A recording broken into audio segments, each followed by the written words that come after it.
Welcome to the Self-Reliant Living Show, where we talk all about a self-reliant lifestyle to save money, live greener, eat healthier, and be prepared for anything so you can take care of the ones you love in good times and bad.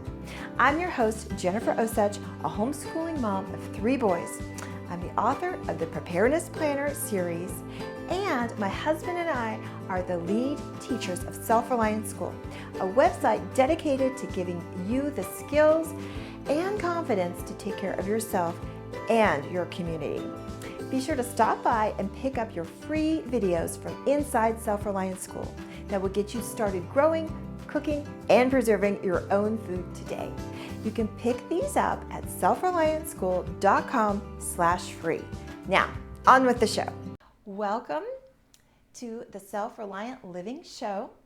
We are going to talk all about Canning 101. So the first thing I want to talk about is exactly what canning is, because I think that there are people who can, and they call it canning, and it's not exactly canning. So let's just clear that up so we make sure that everybody is on the same page. So canning is a food preservation method that uses temperature to kill microorganisms with sealing food in an airtight container. So I'm just reading right exactly from my notes. That is the definition of canning. So having that in mind going forward. Okay, so my top 5 favorite benefits from canning. There's a lot of benefits, but I'm just going to name 5 of them and talk about them for a little bit. The first one is saving money. You can save a ton of money if you can your own food. And you don't even have to can all of your food, but just some of it. You can take advantage of the seasonal bounty. Like right now, we're just starting cherry season. So you can take those cherries and you could make cherry jam, cherry jelly. You could make cherry apple pie. That might be a good recipe, I don't know, but you could make cherry pie filling. So there's just a ton of things that you can do with the fruit that is in season at the moment. So if you go and you make, let's just say you make cherry jam, and you're making it from fresh cherries, organic cherries, that maybe you've gone to pick them. Maybe you have a place where you can do that, or maybe you have just bought them at a farmer's market or your favorite grocery store where you trust that they come from a good source. You can can a jar of jam for, oh my gosh, just probably, if you've already got there's a lot of things that go into it. If you've already got the jars, probably 50 cents maybe. No more than $1, maybe 75 cents, depending on the price of your cherries as well. Well, if you go to a market or even a grocery store and you get a comparable jar of jam, you're going to pay $4, $6 in some places. So the savings is huge. And then you can put up stuff that your family loves. So you get to pick what's available. You can't always do that at a grocery store. I know that there are some jams and jellies that the grocery store just doesn't carry because they're just not as popular. Even though your family may love it, it's just not popular. That's also true with different things like applesauce. Of course, you will find applesauce at a grocery store, but you might not find something like plum sauce. And my boys love plum sauce. So, you're not going to be able to have the variety that you would when you can your own food. So saving money and then getting to pick what you can is, those are big. Okay, so the second one is to preserve the harvest. And I just talked about that a little bit. If you are a gardener and you're gardening, you want to somehow preserve that food that you've worked really hard to grow. It's hopefully organic, and it is, comes from your property, your labor, your love, right? So you want to be able to preserve that and enjoy that all through the year. You want to enjoy it yourself, and you also want your family to enjoy it. So that would be the second thing. A third reason to go ahead and can is that it's traditional. And it's I was just talking about my mom just a minute ago. That's just one of the ways that we can connect through the generations, because there are a lot of older people now that they grew up canning. And for one reason or another, that hasn't been passed down. And so if you take that tradition up, you bridge a gap, and especially if you're teaching it to younger children. And so that's really a nice benefit there, that we can kind of bridge the generational gap a little bit.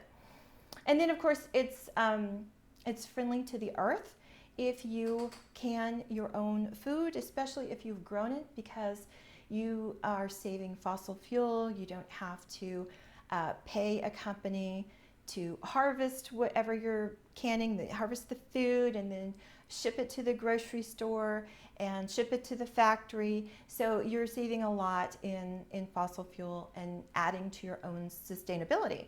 So that is great.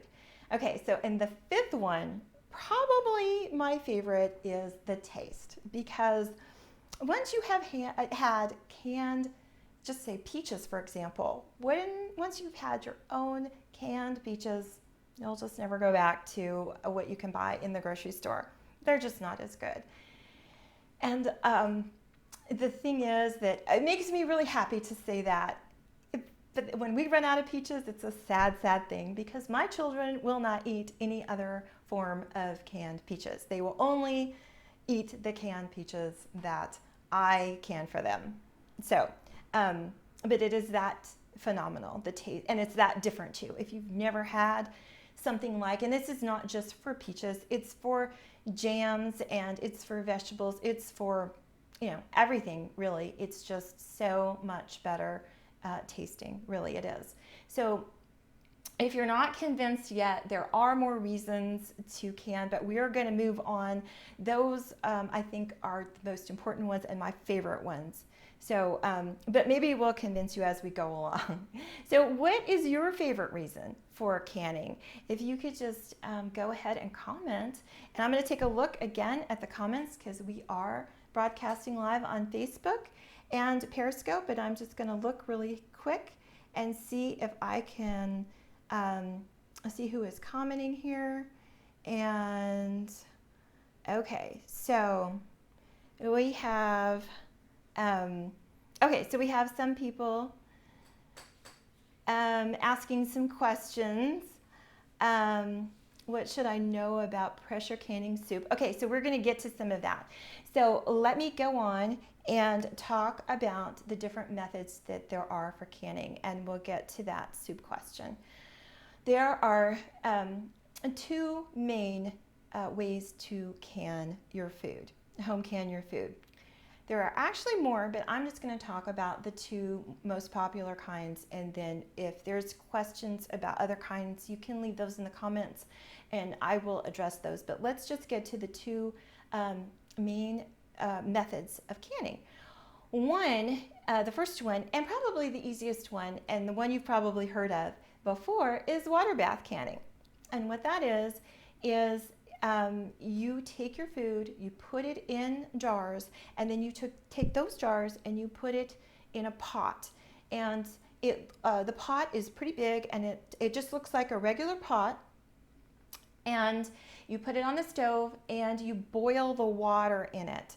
So once you boil it, once it reaches boiling point and you boil it for a certain amount of time, then you have canned whatever food that you have in there. You need to adjust for your altitude, and there are charts and things like that that you need to follow. You always want to follow a tested recipe. But basically that's what water bath canning is taking your food, putting it in jars, and putting it in boiling water to go ahead and create a vacuum seal so that your food is safe. Once it comes out of the canner and at room temperature, it's stable.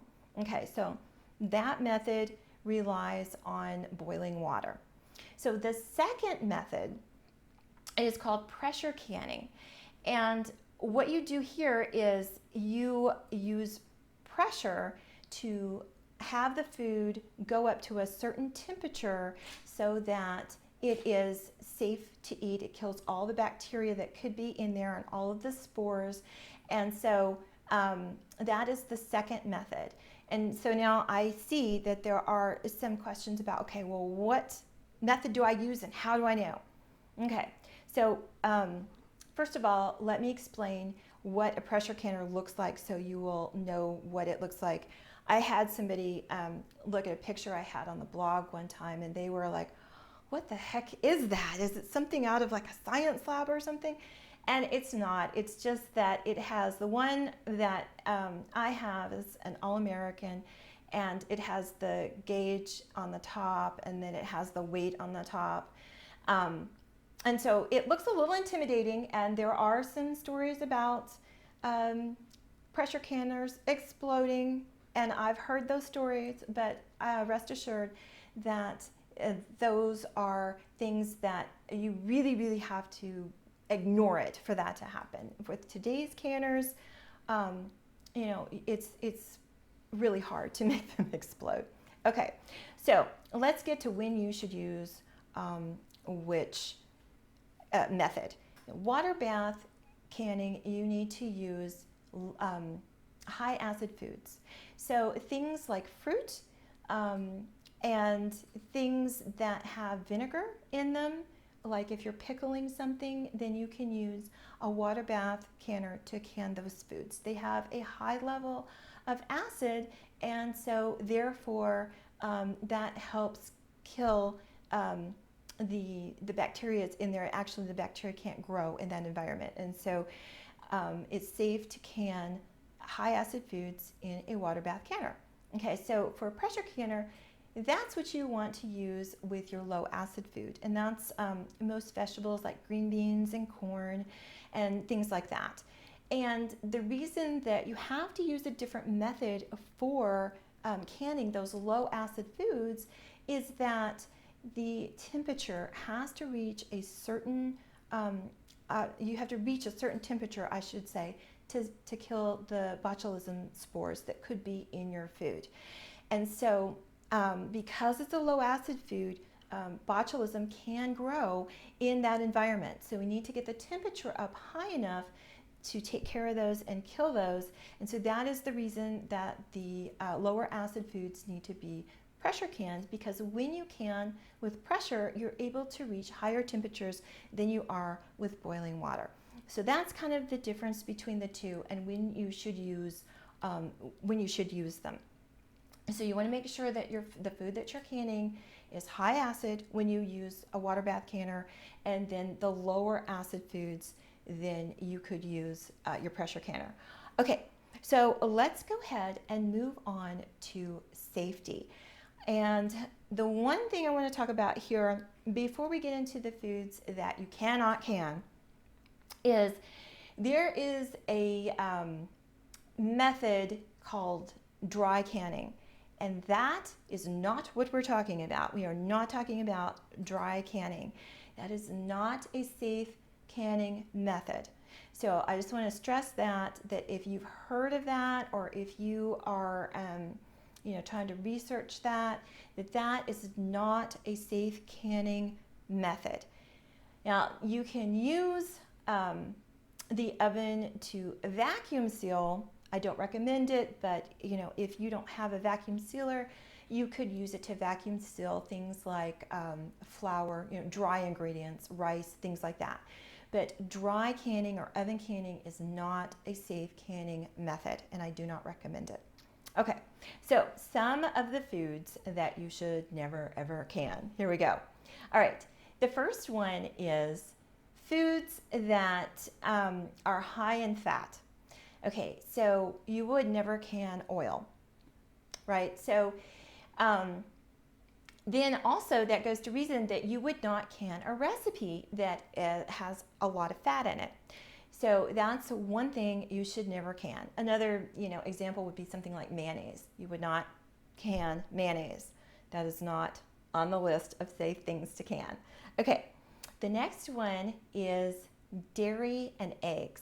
You do not want to can things that have milk or cream or anything else like that in them, because they do not can well, they break down, it's not safe. So things like cream soups, puddings. I know a lot of people try to can milk. I have seen that on the internet, and I've seen people talk about it, and no, you do not want to do that. It is not safe.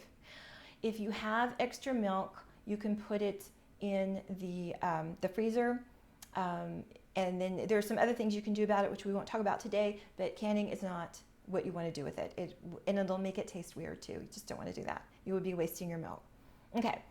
Then there are some meats that you really don't want to can. And I know a lot of people do this too. So, but it's not safe to can things like bacon. Canned bacon is not safe. It has too much fat to be stable. So you do not want to can that. You also want to avoid things like organ meat as well, because organ meat is very, very dense. And the denser the food, the more difficult it is to bring the entire food, the entire piece of food, the entire jar up to the temperature that you need to kill botulism. So you do not want to can organ meats, and you need to not can bacon. You can meat, but you need to make sure that there are lean cuts of meat. And so and just make sure of that, and you'll be good. Okay, so the fourth thing that you should never can is anything that has soy in it or nuts. So you would not can tofu, you would not can nut milk, you would not can peanut butter, stuff like that. So, and the reason being is that they have a lot of fat. It has a lot of fat in it. And it's just not a stable thing to can. Okay, so moving on.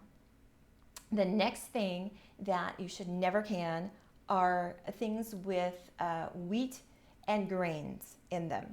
Now, I know that there's some controversy about this, and I know that you can, in the store, buy things that have pasta and rice. You know, there's some canned soups and things like that. Well, if you've ever noticed, if you buy those and use those, they don't have a lot of pasta and they don't have a lot of rice in them. So there's that in the beginning. They don't, in my opinion, they don't have enough of that anyway in there. But the reason they don't is because it is hard to can. They break down at high temperatures. And furthermore, you have to reach higher temperatures than you can with a home canning device like a pressure canner, home pressure canner. So those are not safe to can. And so along with that, I would say that you don't want to can anything that has thickeners in it. Like oftentimes you might put flour into something to thicken it.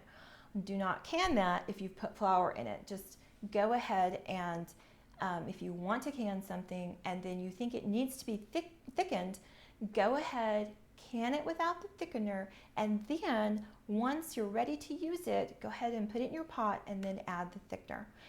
Now, I will say that there are some approved thickeners for canning, but in my opinion, you don't need them, and they are artificial, and like I said, in my opinion, you don't need them. You can add the thickener once you're ready to serve.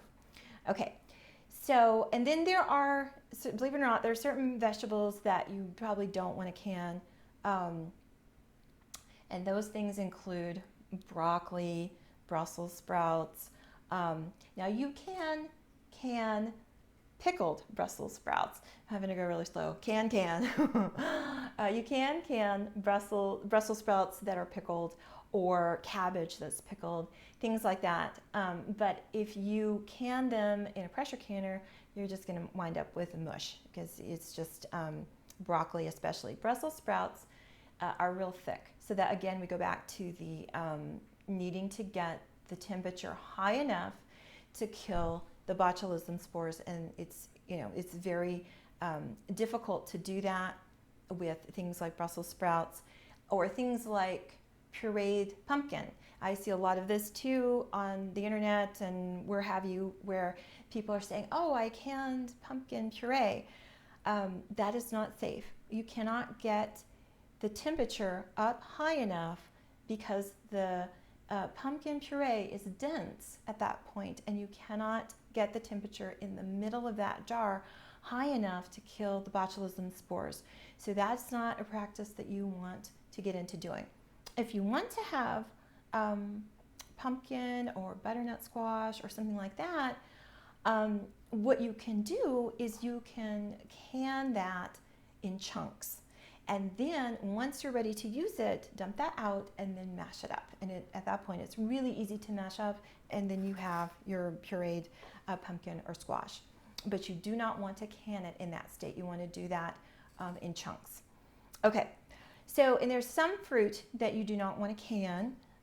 Those include things like bananas, avocados, and like coconut. Okay, so avocados because they're dense and because they are full of fat, so you don't want to do that. The fat would go rancid, and of course it's too dense, just like I mentioned about the pumpkin puree. Then coconut milk, again, it has a lot of fat in it.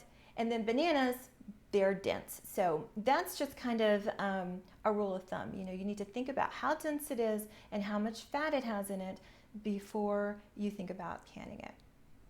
And then the last one is something, marshmallows is candy, right? So don't can candy. And I've never tried to can marshmallows or even thought about it, but I'm sure there's somebody out there who might want to try it. So that's not something that's safe to can. And then also caramel because it's thick and has fat in it. Okay, so I'm going to stop again, and I'm going to look and see about some comments here. And I think I have to keep going in and out to get some comments, so just bear with me here. If you are watching on the replay, you can go ahead and leave comments if you're watching on Facebook Live, and then you can also leave comments on the show note page as well. So we're just going to go on with the safety after you've canned, because there's a whole nother thing about looking for things related to safety after you've canned your food. Okay, so the first one is you want to make sure that your jars are sealed. And this is, what I'm talking about here is when you go to grab your food in your pantry and you're ready to eat it, what you want to make sure of is that it is still sealed. You've got a good seal on there and that it has not been broken in any way. And so you should hear, when you open it, you should hear this like a whoosh of air that goes into it, because the food has been in the jar without any air. So that means that it's safe to eat and that it has not been compromised in any way. So you want to make sure that your jars are sealed. And this goes for your own canning and any canning that you may receive as a gift. And then also when I give things that I've canned as a gift, I always make sure the person that I'm giving it to knows this and is for sure to look for that, because that is real important. You want to make sure that you have a sealed jar that you're opening. Okay, so the next thing that you need to look for after you've canned is any kind of cracks in your jar. You really need to make sure about this before you use your jars as well.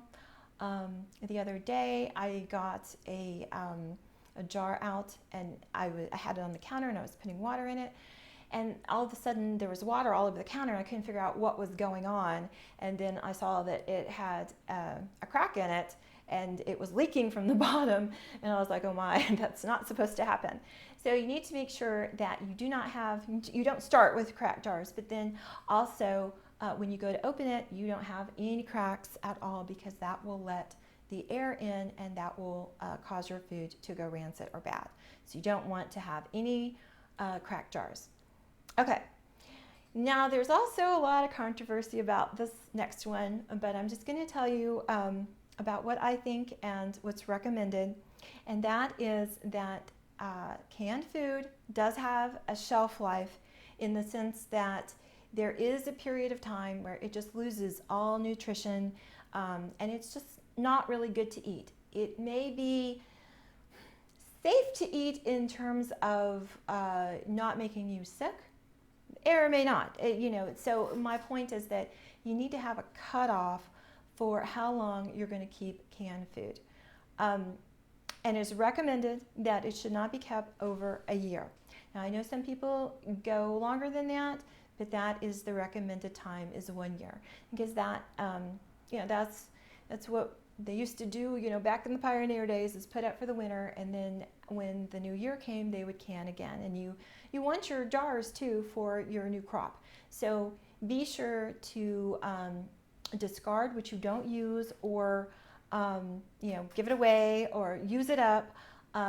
Like I said, I know that there is some controversy about that, and you have to do what's best for your family. So I'm not trying to tell anybody what to do. I am saying though that the sooner you can use it within a 12-month period, the more nutrition the food is going to have and the better it's going to taste.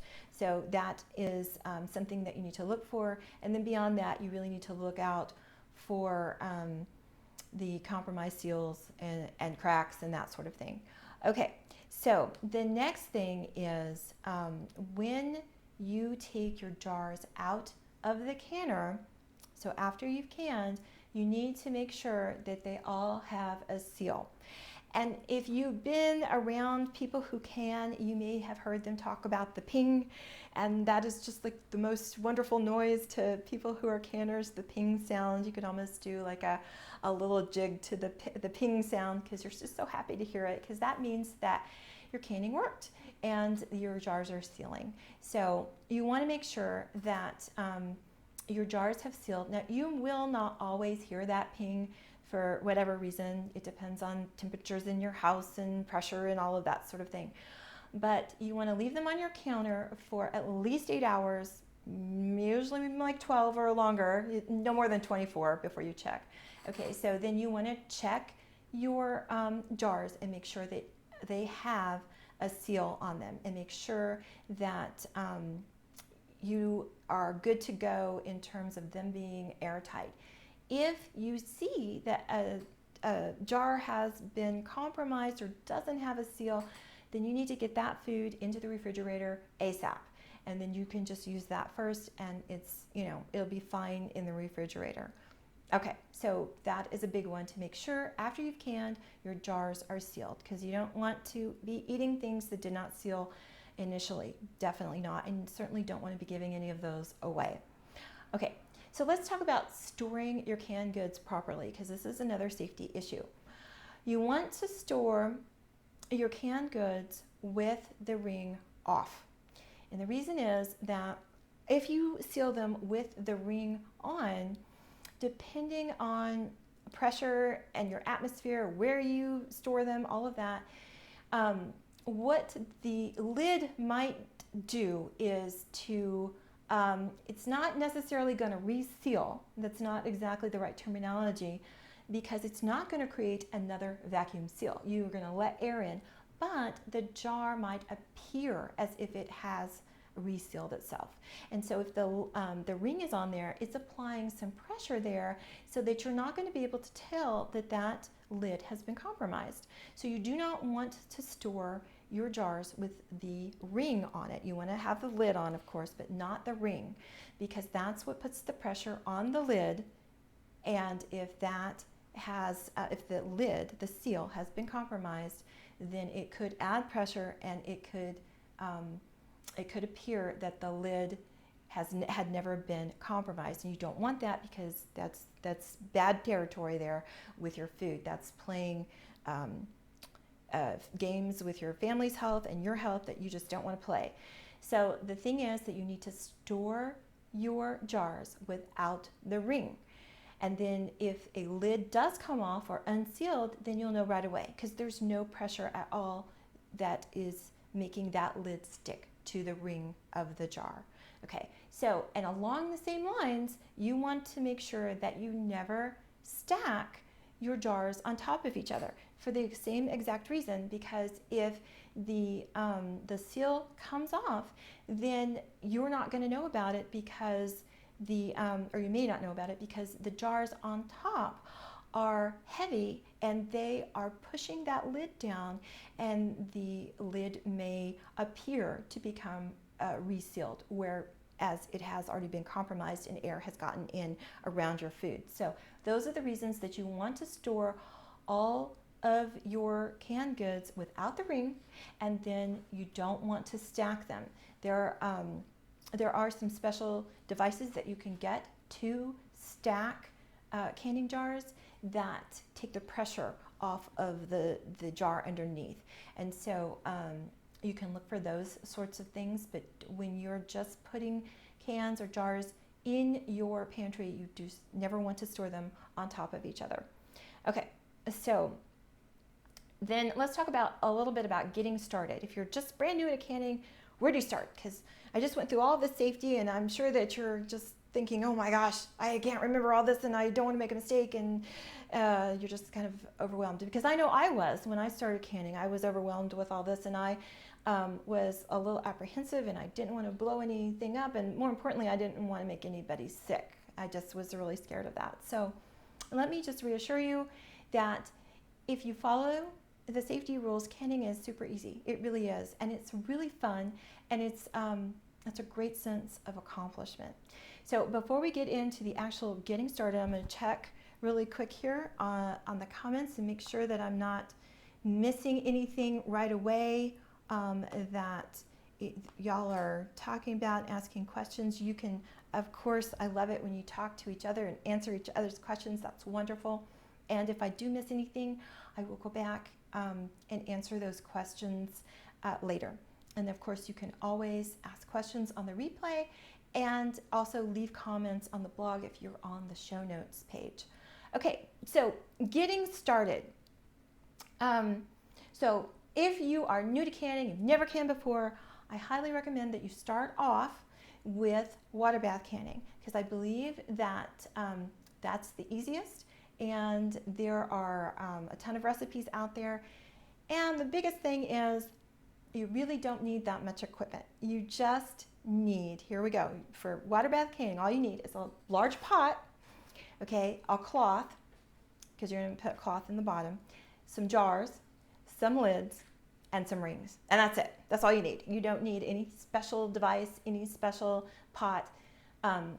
There are, like I said before, there are special pots made for water bath canning, but you don't need those. You know, it's nice to have, and if you get into it and you actually do a lot of water bath canning, then you might want to purchase one of those, but you don't need that to start. You just need a large pot, and then a large pot, make sure that your jars, whichever size that you decide to go with initially, will fit in that pot with 1.5 inches of water above the jars. So that's all you need. So what your setup would look like is to have your large pot. Okay. Yes, I'm having trouble speaking, but that is the way it goes with live shows. Okay, so you need a large pot, and then you're going to fill that with water, and that's your water bath canner. Then you're going to put that cloth that I talked about in the bottom. Now, canners, regular water bath canners that you buy, they will come with a rack, so you don't need that if you have an official water bath canning pot, right? But if you don't, all you need to do is put an old dish towel in the bottom. You just need something to keep the jars from touching the bottom of the pot. Okay, and then of course you're going to need some jars, and then you'll need your lids, and you will need some rings, because that's the way we put the food in the jars, right? And that's basically it. You'll need your food, of course, too, but that's it. So it's really, really inexpensive and really super easy to start. And I would encourage you to start that way and make sure you know that you're getting the hang of it, and then you can justify the purchase of a water bath canner if you want, or if you're happy with your pot that you've got and you have limited space. I know that this is a big thing for me. I have limited space, so I want things to do I want multitaskers in the kitchen, things that do more than one thing. Maybe you want to save your money to get a pressure canner. So those are some things to think about. Okay, so along with those things to start, you want to go ahead and follow a proven recipe. You really want to do that all the time anyway, because those recipes have been tested and they are okayed. They are proven to be safe for canning. And the places that you can find those are not always on the internet. They do have sites on the internet, these two places that I'm going to tell you, but just because you've read a canning recipe does not mean that it's necessarily safe. So I'm not saying that it's necessarily unsafe either. I'm just saying that you really want to make sure that it has been tested. So be sure that you do that. Okay, so the two sites that I recommend for going to get your recipes are the National Center for Home Food Preservation, and that is run by the U.S. government. And they have done all kinds of testing, and those recipes are tried and true. And then the other one is Ball Canning, and I actually have the book here. I have their new book. They just came out with a new book, and so definitely pick up a copy of that if you are interested in canning and you think that it might be something that you are looking to do for your family. They also have a website, and I will put that in the show notes for you. I'll put both of them in the show notes. But those are the two sources that I recommend, especially for starting out. They have all kinds of other information as well on those sites, and those recipes are tried and true. They are proven recipes. Okay, so another thing I want to mention, I already mentioned this, but I want to do it again, is that when you're starting out, and like I said, I recommend water bath canning to start.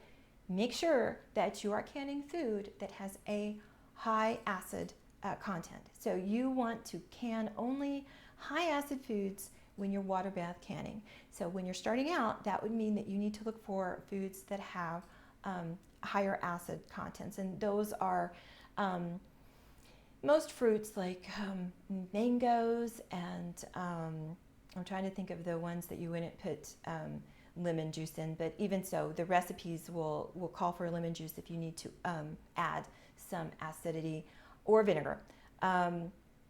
Blueberries, let's see, cherries, things like that. Now, if your recipe calls for lemon, then go ahead and add it, because that means that they want you to make the acid in that food a little bit higher. That's what the lemon is there for. It also helps with discoloration. So go ahead and add that. You don't always have to add it, but like I said, if you're just starting out, just follow that recipe to be safe. Okay, so, and those are great starters. Jelly, jams, things like that, because you don't have to do those perfectly. And if your jam comes out a little runny, put it on some ice cream, or if it's a little bit too thick, you can put it on some toast, and it'll spread. It will. My kids, I tell you what, if I mess up on something and it's too thick, they just will eat it right out of the jar. I shouldn't tell you that, but they do. But the fruit is that, it tastes that good that they do that. So, okay. So I'm going to check again for questions here. And like I said, I don't know if I'm getting all of them. I see a lot of people commenting, and so I'm not for sure if I'm getting those, but rest assured that I will go back through the comments and I will answer all of the questions. And it's, like I said, it's a live show, so we are still working on it. If I'm not able to see your comments this week, I promise we're working on it, and we're going to get to that point where it can be really interactive as we're going, and not me just monologuing. So, and so please be aware that I will get to all the questions. So let me go ahead and just answer some common questions, because I don't think I'm seeing all of yours, but that's okay, like I said. Okay, So one question that I see pop up a lot is, can you can on a stovetop? Okay, and the answer is maybe. I know that's probably not what you want to hear, but that's the truth. Okay, so you can on some. It just depends. You need to check with the manufacturer of your stove. You can more likely a water bath can rather than pressure can, and it depends on the weight of your canner. So you definitely want to look into that. If you have a stovetop that's flat, you know, if, just one that doesn't have like the gas burners or the electric burner, just a flat top. So you definitely want to look into that and see, because you can on some, not all. It just depends on the manufacturer. But just because you do have just a regular flat top stove, do look into that, because you might be able to do it all along and then you haven't been doing it, and because you thought you couldn't. So definitely look into that. The best stove to have is a gas stove. So if you have access to a gas stove, that would be the best. But if you have a flat top, then like I said, check it out. And there are some people who do it anyway. I'm not advocating that, but I'm just letting you know that where there's a will, there's a way. But if you have access to gas, that's the best. Okay, then I have other people that ask about tomatoes. Okay, because do you have to add lemon to the tomatoes? Do you have to make the tomatoes more acid, have them more acid in them? Well, sometimes, again, I'm going to say yes, because you want to be safe. And here's the thing that has happened with tomatoes. When people first started canning them, they had a lot of acid in them. Well, since then, the tomato breeds and hybrids and different varieties have changed so much that they're not as acidic as they used to be. So if you have a variety that you know has enough acid in it, then you're probably okay. But you're taking everything into your own hands there. If you're new to canning and it says add lemon or vinegar, then that's what you need to do, because you don't know about the acidity in your tomatoes. So that is my answer to that. And we already covered this one. What about pureed pumpkin? Because there's always somebody in October, the pumpkin season, that says, oh, I'm going to can pureed pumpkin. I've got so many pumpkins. Just don't do that. Don't. Cut your pumpkin up, and then you can can it safely. And then once you're ready to use it, you can mash it up and it's pureed. This is the same with butternut squash. Okay, so, and then another question that I get is, how do I know if my canner will fit on my stove? Or will my canner fit on a stove if I have an overhead microwave? And that is a super good question. And what you need to do is pick out the canner that you want and get the measurements for that canner, and then go and take a tape measure or a ruler and see if it will fit, because mine barely fits. I got super lucky because there's only like just that teeny bit of room between the top of my canner and the microwave that's above my stove. So you'll need to measure that, and because there's nothing sadder than having to return a canner because you can't use it. So be sure to measure that. Okay, so another question has to do with sterilizing your jars. And this is a big controversy because there's a lot of people out there that swear by sterilizing your jars, and you shouldn't do anything unless you have taken the time to do that. Well, the thing is that you don't need to sterilize your jars if your canning time is going to be over 10 minutes. If it's going to be less than that, then you need to sterilize your jars, because they won't be in the water bath canner for long enough. Okay, so the thing is though, I still sterilize my jars, and here's why. And it's really not because they're getting sterilized, it's because of just the procedure. And that is that I wash my jars and then I put them in my oven. I do the sterilization through oven, the heat of the oven. And then I turn down the oven, and then I just leave them in there so that I'm ready for them, or they're ready for me when I'm ready for them. Okay, so what this does is it keeps your jars warm. And they're not in your canner, so that you don't have to take them out and get them semi-dry to put them on the counter and all of that mess. You have them in your oven waiting for you. And the reason that I do that is because I want the glass heated so that when I put them inside my canner, they don't break. Because if you have glass that is cool and you put it into boiling water, you run a higher risk of the glass breaking. So I still do that when I'm water bath canning. When I'm pressure canning, I don't do that because there's not the water around the glass. But when I do water bath canning, I do, and that's the reason, not necessarily to get all the germs off, but just to keep my jars warm, and so that I don't have breakage when they go into the canner, because that's not fun to clean up. So if you do that and you're comfortable doing it, just know you don't have to do it perfectly. It's not necessary, but like I said, I still do it because I want to make sure, or do everything I can to make sure that I don't have jars that are broken. So, okay. And the last one is about warming up your lids before you put them on your jars. So, a lot of people, including myself, used to take the lids and warm them up on the stove before I put them on the jar. And the theory behind this was that you would loosen up the gasket on the lid, and then you would get a better seal.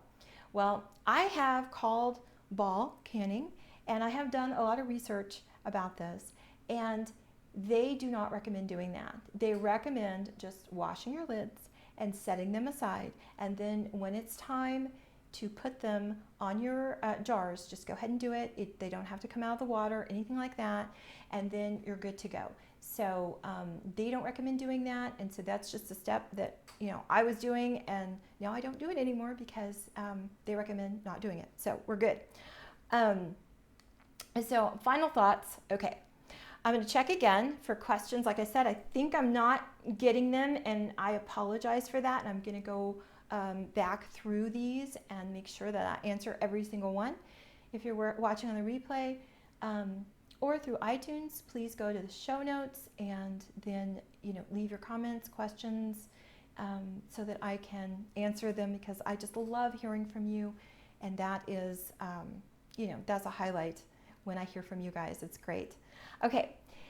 Canning is so fun and so fulfilling. I just can't say that enough. It's just we're at the start of canning season, and I was talking to somebody last night. They're so excited because we're starting. It's almost go time. So get some comfortable shoes, put your hair up, just get ready, take a deep breath, and just dive in, because it's fun, and you will be so happy with the result, because you'll have all this wonderful food to eat. And it's just, I can't stress again, it is easy. It is not a difficult thing if you follow the rules. And that's what you need to do, is because it's a scientific way of preserving food. It's not an art per se. I mean, some people might argue with me, maybe it's a little bit of both, but it's more on the scientific end, so that you need to be sure that you follow those rules because of the science behind it. And then if you feel like that you are wanting to learn more about canning, we actually have a canning e-course on Self-Reliant School, so you would definitely want to check that out, because we go over all the stuff and much more. We go through recipes and different things, different techniques. We go all over the safety, even more in depth than we have here. So definitely check that out if you are interested in that. And then let me just say again, if you've come in the middle, that my name is Jennifer, and I am from Self-Reliant School. And if you have not heard of us before, or if you would like to stop by, I would love to give you some free videos. So if you go to selfreliantschool.com/free, you can get those videos. And they are completely free. They are my gift to you.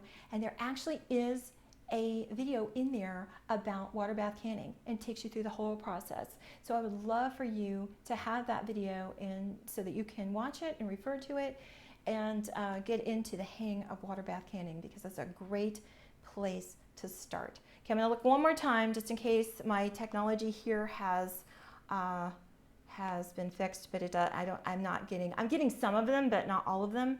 So like I said, we will get that fixed so that you guys can actually talk to me. I hope you're talking to each other while I'm talking, and hopefully helping each other out. And so remember, being self-reliant isn't about you. It's about helping others. And so you can learn to take care of yourself so you can help others. Take care until we talk again. I'm so glad you could join me today. Here's what to do next. Head over to selfreliantlife.tv to pick up the show notes for this episode and to watch replays of older episodes. To go directly to the show notes for this episode, go to selfreliantlife.tv and then, without a space, type a / and then the number of today's episode. You can watch this show live every Thursday at 1 p.m. Eastern, 10 a.m. Pacific, live on Facebook or the Periscope app. Don't forget to stop by selfreliantschool.com/free to get your free Self-Reliant School videos that will help you get started living a self-reliant life.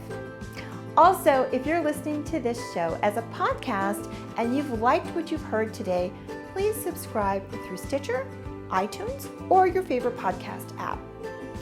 If you're on a mobile device, just search for the Self-Reliant Living Show. If you're on a laptop or desktop, just go to selfreliantlife.tv/iTunes. And while you're there, please leave a review. I love to hear from you. You leaving feedback makes it easier for others that are interested in living a self-reliant life to find my podcast. Take care until we talk again.